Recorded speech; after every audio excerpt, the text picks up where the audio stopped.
Қайырлы күн қыздар. Бүгін тек сәбіздің өзінен пайдалы салат. Бұның құрамында кальций және А витамині бар. Бисмиллах деп бастаймыз. Төркінің майда төрінен өткіземіз. Төркіден өткіздік. Енді чеснок, сарымсақ бір өткіземіз. Қыздар, міне енді сарымсақ, сәбіз өткіздік. 2-3 немесе 2-3 өзіңіздің қалауларыңыз бойынша қаймақ араластырамыз.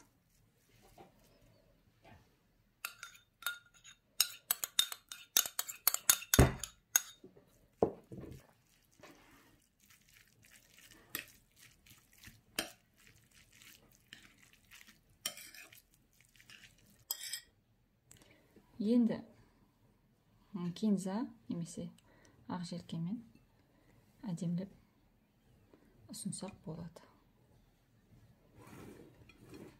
5 минутта салат дайын.